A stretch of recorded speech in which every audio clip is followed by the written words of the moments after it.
Hello and welcome to Boy Problems. My name is Liz Plank, and as you can hear and see if you are watching this on Spotify or YouTube, I am in a bathtub right now, which I have been told, can you hear the drops? I've been strongly suggested by our amazing editor to not do this, which is why I thought we had to try. Honestly, how it happened is that I just got back from the best day of my life, hands down, the best night of my life. You have to know that I've never been married and that I don't have kids. And so it could change, but I'll just say that I was with a person who is married and has 2 children and who concurred that this was the best day of her life. Don't tell her husband or her children, okay? By the time they grow up, podcasts will be like the rotary phone and won't be accessible. Anyway, so I got home. I'm exhausted. We were 24 hours in Vegas, the most intense 24 hours of my life. And I got back and I was like, it was 110 degrees. And for some reason I got back and I was like, I need a bath. And so I started taking my bath and I was like, fudge, the light is going to go away. I'm not gonna be able to record today because I don't have a crew, guys. This is just you and me. I'm telling you, this is really like, I am locking in right now. It's just you and me right here. And I have to tell you about what I just went through because, well, there's a few reasons. One of them is anytime something good or bad happens to me, I want to tell you, even when something boring happens. Something boring happened where we got to the venue and I was like, okay, if I get a Diet Coke, I'm going to be able to like wake up and snap out of it. I'm not a Diet Coke power user. I wish I would be if there were no rules, but I try to avoid it. But this was one of those days where I just needed the energy. This was going to be such an important night, seeing the Backstreet Boys. The last time I saw them and the only time I saw them, I was 11. It was my birthday, March 19th. The most Pisces thing to do is drag your mom and your friends to go see the Backstreet Boys. But also they came on my birthday, which was a sign that this was meant all along. And so I went to the Backstreet Boys and I have to tell you about it. Oh yeah. So the random thing that happened that I was like, oh my God, I can't wait to tell you. It's so stupid, but I really want a Diet Coke. And you know how there's just segregation in our society. Okay. There's a lot of segregation. I talk about a lot of different types of segregation on my platforms and I get yelled at it all the time. But I'm going to talk about a kind of segregation that I think we can easily move beyond. Okay. We can easily move beyond the divide of you go somewhere and they either have Pepsi or they have Coke. I'm just going to say it. I'm not doing that. We have no sponsors. This is why I can say this and be an independent storyteller in a bathtub right now and tell you that I don't like Pepsi. And who prefers Pepsi? Honestly, sound off in the comments if you do. I want to have a deep dive with you about that because I've never met someone who wants Pepsi over Coke. So why are we doing this? Why is Pepsi doing this? You have lost. It is over. People want to do Coke. And by that, I mean Diet Coke because I don't know what they put in Diet Coke, but it gives me instant motivation and I can't explain it. But anyway, so I was really mad about the Diet Pepsi situation and I was like, I'm so annoyed right now. And I was like, I have to tell you about this. And you might not care and it might not be important to you, but at the time it was important to me. But here's why I'm telling you this story. It wasn't a meltdown. It was just a disappointment. I was disappointed. We're at the Sphere for the very first time. I felt like I went back in time and forward in time simultaneously. And I rarely even go back in time, let alone forward in time.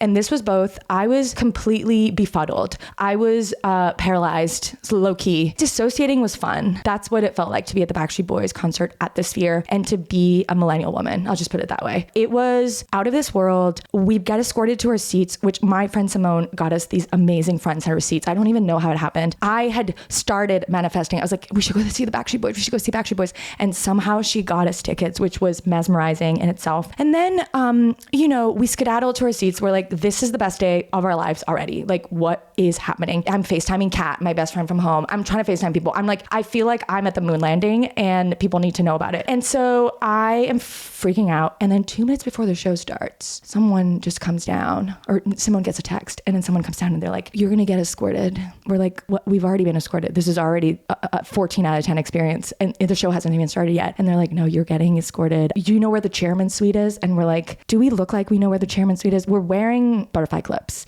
and I'm only wearing 3 and the 4th is the wrong color and wrong shape because I can't find the 4th. We're drinking Diet Pepsis. They took our caps away. I don't know why. We're capless. We're wearing t-shirts that were made 20 years ago. We're just like, what do you mean? What do you mean? It was, I'm going to cry. I'm going to cry. I'm going to cry. I'm not kidding. I felt transported to my childhood where I was like, imagine if your 11-year-old self knew that you were going to see the Backstreet Boys as an adult, and that not only you're going to see them, but you're going to see them in the most technological, astute and sophisticated way, like a kind of level of technology that you didn't even know existed. I just want to share that I have been changed for life by this experience. It was just the most surreal and awe-inspiring event I've ever been to. And I'm so grateful to the universe. And also we got into the suite. There was sushi. On our way to the venue, we were like, let's manifest free food at the venue. Like I wanted an app, maybe two, okay? I didn't even envision sushi, steak, which I can't eat because I'm vegetarian, but there were Pop Rocks, there were M&Ms, peanut M&Ms, there were Doritos, there were Cheetos, there was everything you could ever wanted. Everything your 11-year-old self could have wanted, by the way. So it was amazing. I feel like I'm gonna go in my bed and finish this off because I feel like this sound is probably horrible. My editor's literally like screaming like right now, like he's like pulling his like hair and it's like, Liz! And maybe this is annoying for you and I don't want it to be annoying for you. I don't want anything to be annoying for you. If I could have one wish, it would be that your life would feel like going to the Sphere at the Backstreet Boys every night, where you feel like all of the versions of you are have been reunited and are having the best time and you are living out your wildest dreams. Okay, I'm gonna go in my bed and we're gonna finish it there. Okay, bye.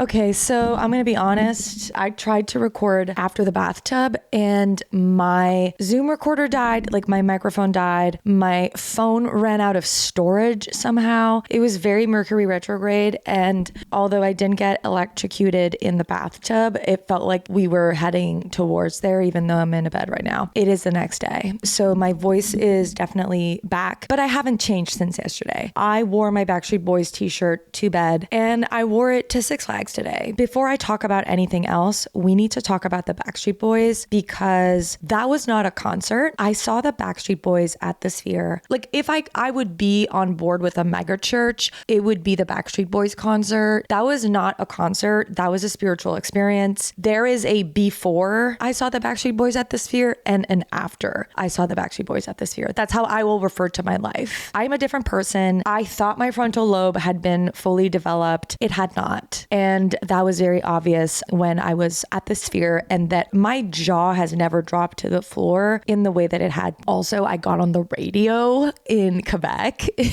My parents would listen to the CBC every morning, and because they didn't want to talk to us. They wanted us to shh. And my parents were kind of news junkies, which look at how I ended up. But I called into the radio because they were like, if anyone's going to the Backstreet Boys concert tonight, call in. And I called in and they put my voicemail on the radio. It was huge. So anyway, I am a huge Backstreet Boy fan. So obviously seeing the Backstreet Boys as a grown woman, I knew it was going to be a magical experience that would transport me back in time. But what I did not expect is for it to also transport me into the future, because I saw technology that I only thought existed in our like textbooks when we were in elementary school. And they were like, this is what 2020 is going to look like. And it was flying cars. No one had jobs. Everyone was wearing spacesuits and we levitated. Okay. That's what I thought the millennium would be. It obviously has not turned out that way. But if you go to the Backstreet Boys concert at the Sphere, you are going into the future. Your 8-year-old self, it transcends time and space and reality. I'm like not joking. I know I sound nuts.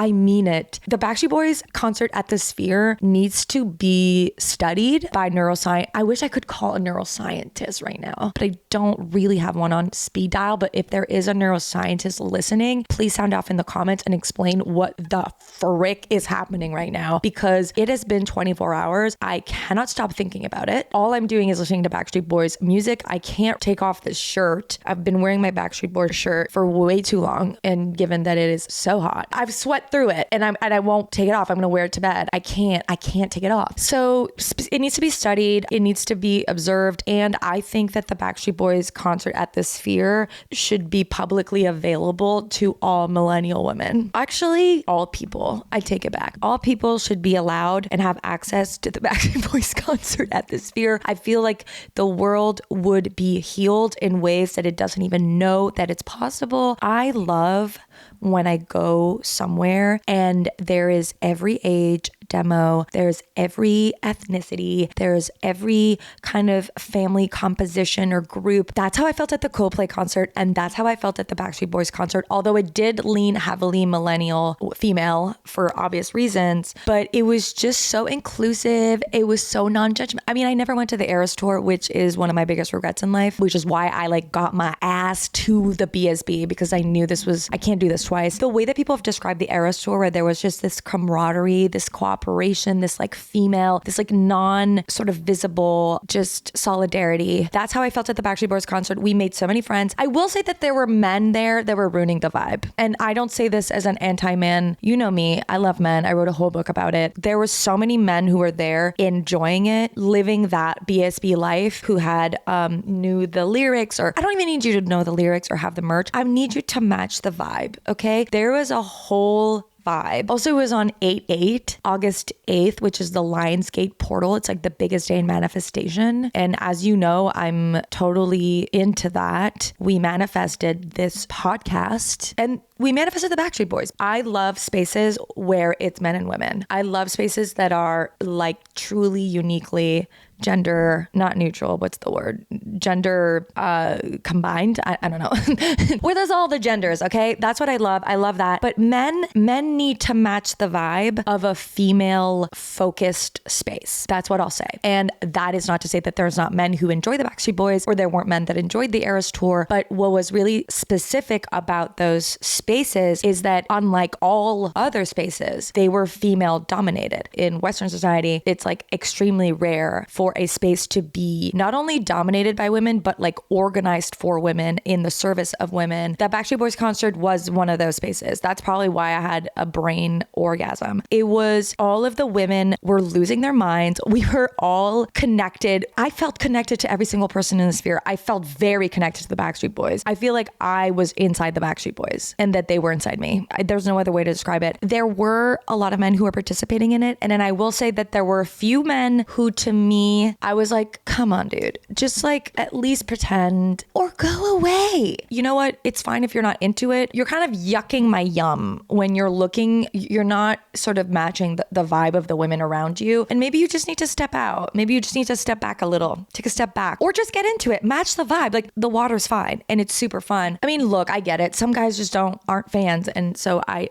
understand, but it's so fun to be a girl. It's so fun to be a girl. And that's how I felt at the Backstreet Boys concert. I felt like I was a girl and a woman. Every version of myself was like holding hands and singing to the Backstreet Boys together. But beyond the insane technology of the sphere that is beyond anything I've experienced in my life, like I thought it was kind of like gonna be like boomer core. And I love boomers. They're the best. But there was something very like VR headset about the way that some of the people that went to the U2 concert at the Sphere, which again is less of a millennial crowd just because of the fan base of U2. And so I just thought like, oh, it's this like 3D reality stuff. And I didn't think it would be that impressive. It is wild. Okay. The only thing that I can compare it to, and it's not even, it's like that times a million, is the first time I went on the internet. I remember the first time I went on the internet. I remember Googling www.wildsex.com. Okay, because that was what everyone was doing. Okay, I was not a pervert, I swear to God, but that was the thing when I was in I guess I was in the 3rd grade, maybe 4th grade, and it was like www.wildsex.com. And you did that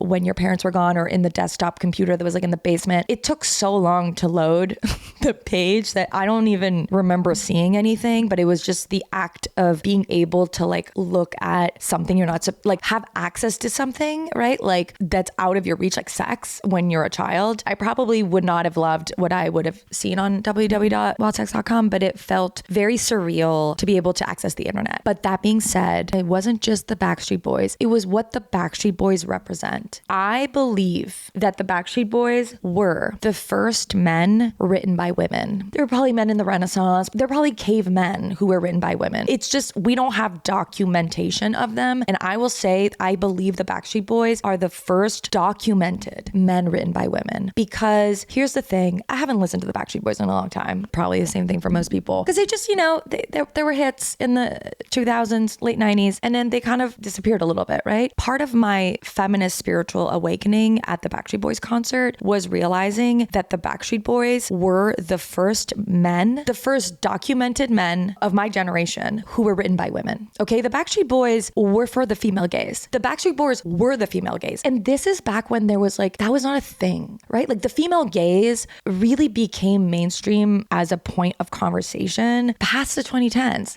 I mean, I remember learning about the female gaze in my gender studies class, and then seeing American Apparel ads and being oh, that women are often shot with this dominant sort of angle was the male gaze, and seeing it in sort of more subtle ways. I definitely started thinking about that, I would say in the late around 2010. But the female gaze as a concept, the Bechdel test, this idea that a film passes a test if two women talk to each other about anything else than a man, and that most movies at the time that the Bechdel test came into fruition, or I guess came about, most movies didn't pass that test, right? And so your child growing up in the 90s, all movies are basically about men by men, and women are side characters. Women are often objectified, in the 90s particularly, just the ads. I really don't wish for anyone, for any girl to grow up with 90s media and 90s. I mean, we could do a whole deep dive on just the amount of sexism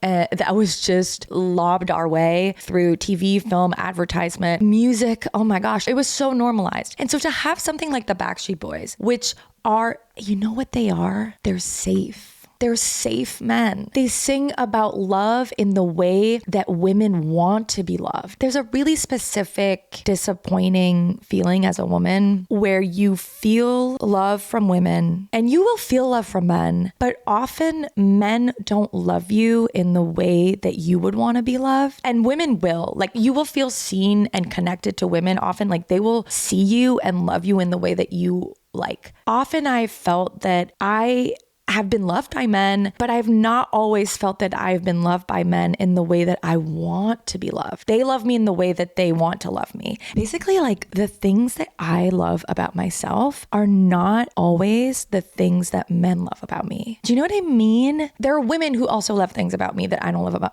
I'm not saying every man fails at loving me in the way that I want to be loved, but there is this kind of love that is really rare and really precious that comes from a man who loves you and sees you in the way that you see yourself, really sees those gifts and those parts of your personality that are really special to you, right? There's something so beautiful about that. I mean, it's the whole we love men who yearn thing, right? This whole sort of trend online of bringing back men who yearn. And it's these images of, Pride and Prejudice and Little Women, and the male characters in these movies or in The Notebook, right? Or even Jim from The Office. It doesn't even have to be this Victorian era. It's just rare nowadays to have men openly yearning for a woman's love. Part of it is because we're in this nonchalant epidemic. I've written about it in my Substack. We're in a nonchalant epidemic, and we all are, by the way. We're all trying to not be cringe. The gateway to never being cringe is to be nonchalant. If you're nonchalant, if you never try and you never show that you care, you'll never be cringe. But what's life?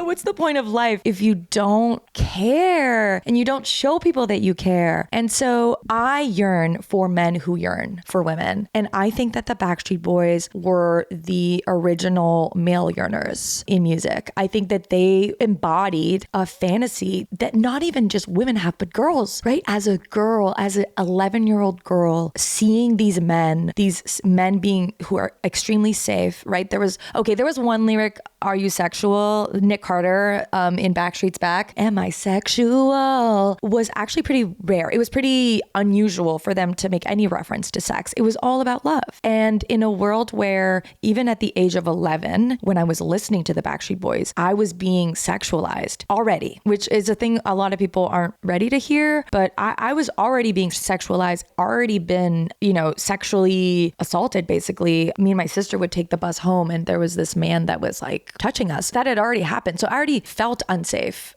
around men, and I knew men were sort of dangerous, right? And this is not an anti-man thing. Men warned me about men, okay? So this is not sexism. This is just reality. So I would take the bus home from school, and the thing that I was told to do if I got off at the wrong stop was find a woman.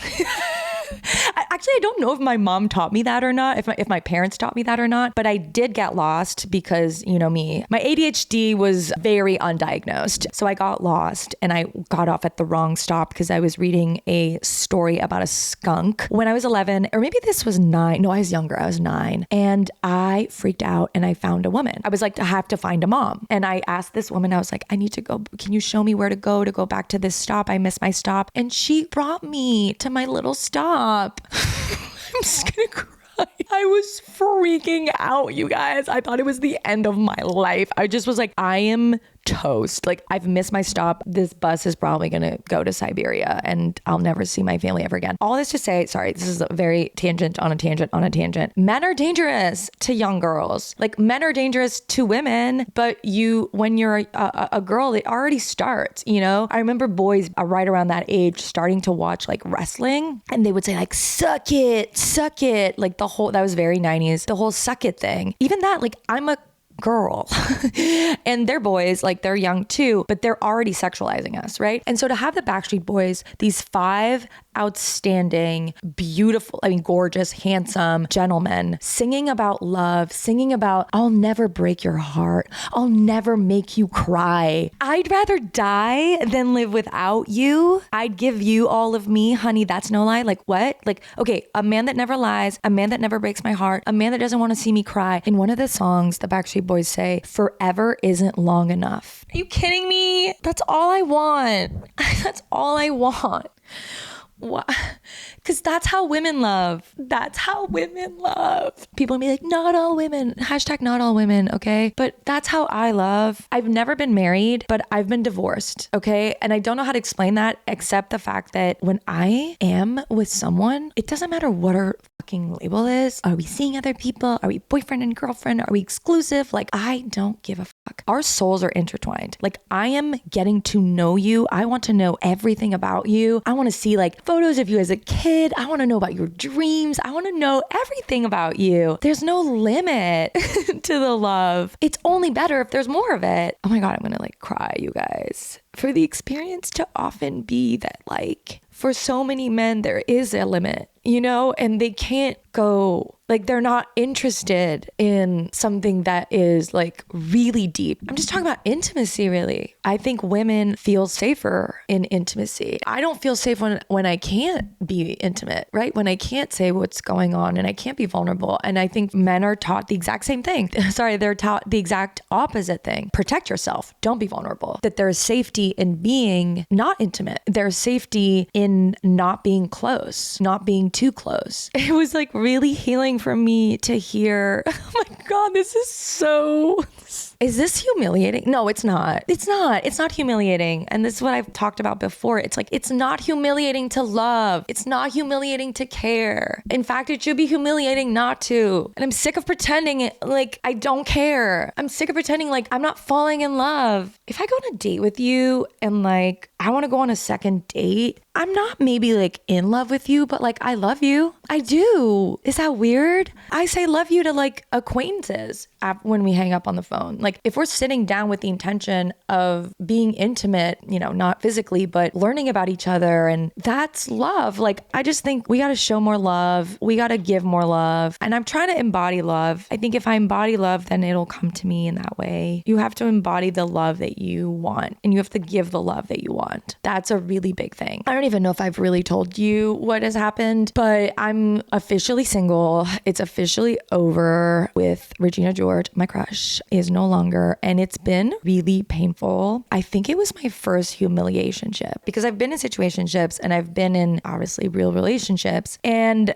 this was my first humiliationship because I felt humiliated, or I still kind of feel humiliated from the amount of love that I gave to this person and how I was treated in, concert with what I gave. And by the way, if you give love, you can't expect, right? Like it's not tit for tat. And that's not even really what I mean in this. And actually that's when I was like, I need to really take a step back because I felt resentful. It was his birthday and basically he dumped me.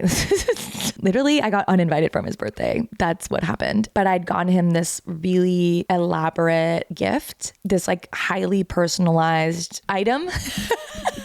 Yeah, it's so humiliating. I feel embarrassed telling you this, but afterwards I was like, is this humiliating? But then here's the thing. Okay, yes, I gave far more than I got in return, but no love is wasted. No love is wasted. Ever. Okay? Truly. And this is what I keep telling myself when I'm down bad. I have to remember, no love is wasted. Sure, I would have loved for the love that I gave to the specific person. I wish he would have been as thoughtful about what I was saying to him. And because this gift was like, I would look, not to toot my own horn, but it was very thoughtful. And it was like thoughtful in terms of something he had mentioned that he didn't have. And then, going sort of above and beyond and personalizing it with something that he cares about. I love like figuring out a great gift for someone. It's so fun. It's so fun. It was kind of expensive too. Whatever. It felt humiliating. But when I was sitting with myself and thinking about all of it, I just was like, don't feel humiliated. And I had this crazy Reiki session in Miami. And I don't remember if I told you about it. I went to Miami on my own solo vacation because my sponsor was like, you got to give yourself the summer that you wanted. Don't wait for someone to go on vacation with someone. Like you can go on vacation with yourself and have so much fun times. And I did. But I had this Reiki session, and the first thing that this energy healer, because I'm a power Airbnb user, but basically this Reiki healer was immediately like, oh my gosh, you have a past relationship you need to let go of. Like this did not work out and don't worry about it, but you need closure. Whatever you need to do, if you need to delete photos, which by the way, highly recommend, you have to delete the photos after a breakup and you have to delete the texts. Gone. And she specifically said, don't worry, the love that you gave was not wasted because there's someone coming into your life. And whew, I have chills. She goes, and there's a guy coming into your life and he's really tall. And I was like, what? And she says, and he has very dark hair and he's really adventurous. And I'm always right. This is what she says. And I lose my mind. She then proceeded to be extremely correct. There was like another person at the Airbnb experience. She lived in Miami. Basically, she was like, something very traumatic happened to you when you were 6 years old and you take care of other people because of that. And since then, but I know you've been working on it. And this woman just starts like crying. She was so on the money. And so not to brag, but I think I have a tall, dark stranger coming into my life. Oh yeah. And she said number 6. She was like, number 6. She's like, I don't know if he's coming in 6 days or 6 months, but there's a number 6. Then this wild thing happened where I was in the sauna a couple of days ago and I was down bad because, I get down bad. I get down bad when things don't work out with people because as I've said, I love so hard. I wish there was a dial and I feel like the dial is off. Like most people love it like a normal 7 and mine for some reason is at 14. Every time I get brokenhearted, I go, okay, Liz, bring it down to a 7. And every time I just go back to it, somehow actually, I feel like I fall harder.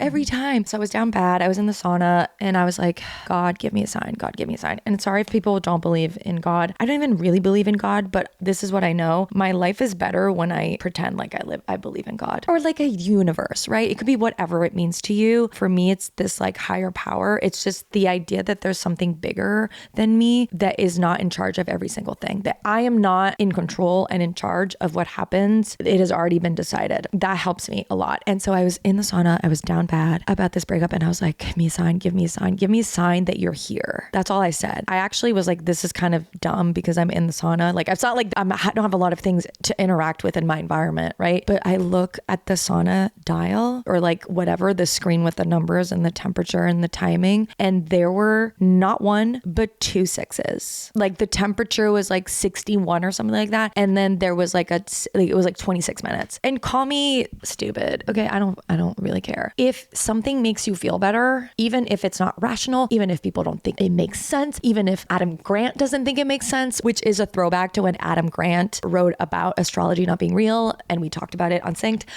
and I love you, Adam Grant. But even if Adam Grant doesn't think something is real, if it helps you, do it. Astrology doesn't hurt. I mean, maybe someone has used it to hurt other people, then don't do that. Yeah, believing in the universe and believing in my Reiki healer that I found on Airbnb and that a tall, dark stranger is coming into my life and there's going to be the number 6 involved helps me tremendously. So that happened and I'm feeling uplifted by it. You know how I got uninvited from my crush's birthday party, my ex crush's birthday party at this point. So I am so disappointed because I had booked us massages. I'd booked us a dinner reservation at a place that he liked. I'd done all the preparation for it. And my friend Simone, who I went to the Backstreet Boys concert with at the time, was like, oh, do you want to come to this birthday party? And I was like, I can't. The whole day is taken and reserved for this really special, it was in my calendar. I was excited about it. And I was like, I can't. I'm spending the whole day with my crush for his birthday and I have a whole day planned. And so when that fell through, I was feeling really low, but I was like, okay, what am I going to do instead? Am I just going to mope around and sit at home and be sad and think about what he's doing on his birthday? And I was like, no. Simone invited me to a birthday party. Now I can maybe go to that birthday party. And so I go to this birthday party and it's in Venice. First of all, it's the best. It's such a dancing crowd, which I love. There was actually a Synced fan that came up to me at the party. So already we were vibing and having a great time and we were dancing. I'm not expecting much, but I'm expecting at least a distraction. But what I get instead, every single person at this birthday party was trying to set me up with the birthday boy who is allegedly single and ready to mingle. I'll just put it this way, extremely illegible bachelor. I can't really give details about why, but just believe me, a very, very high value guy. I couldn't go anywhere at this party without people being like, you got it. If we end up being together, it will have been an arranged marriage. It will have been an arranged marriage and it will be proof that arranged marriages are the way to go. I might become an arranged marriage influencer if this works out because God knows I've tried many other ways. I've met guys on dating apps. I've met people through friends. I've met people at parties, or I've met people in my DMs and your DMs. I've met people at events. I've met people at fashion shows. Anywhere I go, I'm open and I'm like, maybe this is it. But this was not what I was expecting from this party. But that being said, he is tall, dark hair, and he is very adventurous. So I don't know. Who knows? But that's what's going on with me. I also went to Six Flags today because I was actually supposed to go on a date with the tall, dark, and handsome. My arranged marriage was supposed to begin, but there was a problem with our schedules. And so I was just again, it's my summer of where would I go with my summer boyfriend? I would go to Six Flags. I would go on roller coasters because I love roller coasters. And so I decided literally at 9 a.m. this morning after texting so many people I know, again, with the same text. If you're my friend, basically being my friend is just getting texts from me every couple of weeks. Hey, do you want to go to Six Flags? Hey, do you want to go to Six Flags? Hey, do you want to go to Six Flags? That's our conversation. I just wish that going to Six Flags in your 30s was more normalized. It should not be this hard for me to go to Six Flags. Everyone was busy with, non-roller coaster events. And I really wanted to go on a roller coaster. So I went to Six Flags alone and I had so much fun. Being in your 30s, and this is a meme on Instagram. Don't attribute it to me, but being in your 30s is essentially being 11 years old, but with disposable income. You should do whatever your 11-year-old self would have wanted you to do. Or look, let me just put it this way. You don't have to do that, but the times where I am the happiest in my life is when I am doing what my 11-year-old self couldn't afford to do or whose mom wouldn't let her do, like getting onion rings and French fries at Six Flags, which is what I did because I could not choose. So I got both. I also got Diet Coke. I grew up in a household that was we had fun, but it had to be free, very immigrant mentality of scarcity and comfort and bought fun being sort of inferior. Okay, let's answer some boy problems. Is there something wrong with me? How can I approach dating differently? Do men actually care about intentional relationships? Hi, big fan. I'm 25 years old and have never had a boyfriend. I haven't had my first kiss and I have been on 2 dates total in my life. I consider myself confident, passionate, and fun. Dating is really the only part of my life where I get nervous. I have liked like guys, but feel scared pursuing. When I do, I get turned down. Is it wrong to want to be pursued too? Oh my God, this is exactly what we were talking about. This is why I love when you write to me. We're like on the same, oh my God, we're going through the same stuff. I'm also not looking to go out with any schmoo. I'm an intentional person and desire the same from a partner. Am I putting too much pressure on the first few dates for valuing intentionality? My faith is also important to me, so wanting to find someone who values this as well. Too many standards? Feeling confused and helpless. Okay, I love this question. This is literally what we were talking about just before in the episode. It almost feels like if you are chalant, you're the odd one out. If you're in the dating scene right now. Like if you are dating in 2025 and you give a you're fucking weird. You're going to encounter a lot of walls, right? Like I think that's the best way for me to describe it. As a famously nonchalant person who is dating, it does feel like you're supposed to, keep it very cool. I think everyone should be chalant. I think everyone should be their most chalant self, whether that's going to the Backstreet Boys and having a good time and not having to be cool, or going on dates and truly bringing your full self and being intentional and being honest about that. Not pretending like you're looking for something casual, or not pretending like you won't be, affected or hurt if they don't text you or if you don't see them. Like this was what I was encountering a lot with Regina George, which was like my crush, is that I felt like I cared too much. You got to be the chalant you want to see in the world. Okay. If we just complain about the fact that no one is chalant, but we go out pretending like we are chalant, and even if you're nonchalant, just pretend like you're not. That would be, it's like believing in God. Like my life is better when I pretend like I believe in God. My life is better when I pretend not to be chalant. You know what I mean? So I think you should be the chalant you want to see in the world. I think about this a lot when I feel the same way about dating, which is all the time. I used to feel excited about first dates, like in your early 20s, and you're only 25. You're so young. It's like you have so much time, and I really want you to remember that. This is the time to have fun and to explore. But I think about this a lot when I get also sad about dating and about putting in a lot of energy into something that you might not get a lot back from, is that I have to be the love that I want to see in the world. I have to be the love that I want to meet on these dates, right? By the way, that doesn't mean not having boundaries. That doesn't mean not having standards. Like being the love you want to see doesn't mean going on a date, and if someone is being not respectful or not asking you questions or follow-up questions or not showing interest or not making you feel good. Recently, this happened to me where, someone was like, oh, let's go on a date. Let's go. They didn't really check in about where I live. They didn't really check in about the timing of, I was, in Miami. And I just was like, you know what? I was upset for a few minutes. I was like, oh, I'm disappointed. I wanted this person to put more effort into trying to coordinate. But also there could be a million reasons why they're doing that. It doesn't mean anything about me. I mean, that's the thing too with dating. Like you really cannot take things personally in the way that you can't take things personally overall, right? But I think with dating, it's even more important because that will make it way more fun. I just was like, oh, this isn't really meeting my standard. Here's the thing. I'm not saying cut people off or close yourself off because one person, did one thing that maybe isn't exactly up to what you would expect. But that actually makes dating more fun when you make sure that the date that you're going to go on is with a person who is meeting your standards. And if they're not from the bat, that's a thing I would just not do. Also, I would not feel scared pursuing. You talk about that you've liked guys, but you feel a bit scared pursuing. And when I do, I get turned down. I hear this a lot. Okay. My friend Eliza just got out of a really long-term relationship, and she was surprised by how she was going up to guys, or she was actively kind of, being sort of making the first move, and that she would get turned down. And I think as women, we're not used. I mean, men are supposed to be used to rejection, which is, by the way, what the problem is. I think the nonchalant epidemic is a fear of rejection, point blank. Like in order to be a man in the system that we're in, where men make the first move or are expected to make the first move, and men get more out of relationships than women do, as we remember our guest Scott Galloway has said on a previous episode, it means that you don't take rejection personally. And I think that's the muscle that a lot of us have lost, and particularly young men have lost. Some of it is also fear that they're going to come off as creepy, right? I do have empathy for young men for a lot of this, but at the same time, it has meant that women do have to make the first move, quote unquote, a lot more. I mean, there's a whole dating app Bumble that was based on that entire idea. Even if it doesn't work out, / it is working out, by the way. If you're pursuing someone and they're not pursuing you, that's not rejection. That is a redirection. That is a thank you from the universe. This wasn't the right person. I'm now creating space and going in a direction of a person who I'm going to have fun with and who's meant to be. And so, yeah, I would pursue guys. I'm in this dilemma a little bit where I do feel like men want to be pursued more or they expect it, but I'm not really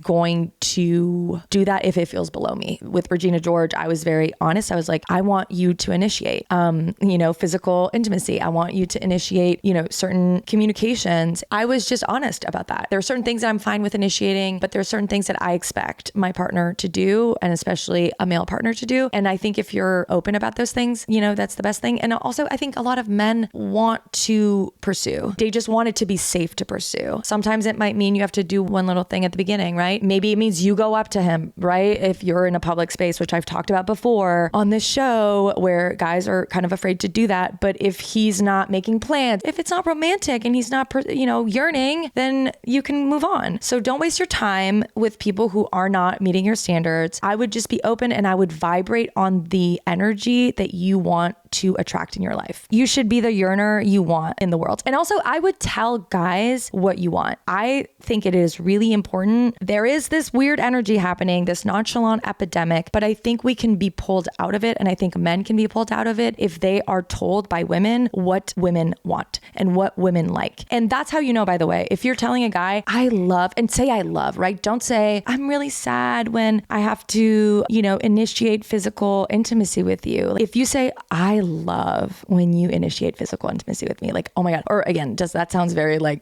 robotic. Like, oh, I love when you just like grab me and like give me a hug when we're like in public. Or I love when I get home and you like come to the door to greet me and give me a big hug. Like that makes me feel so good. Okay, so we have officially ran out of battery.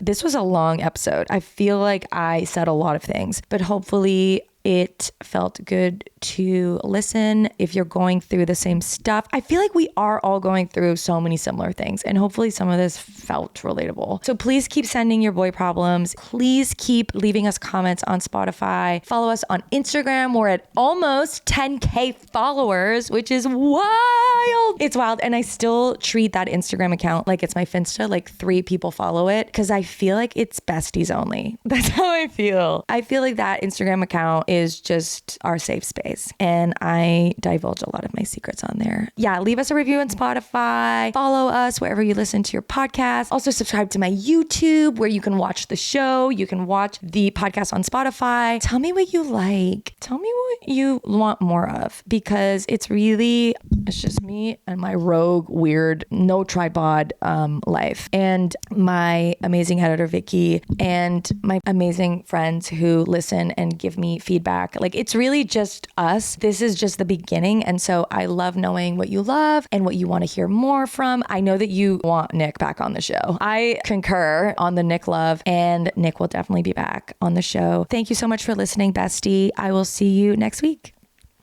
Bye.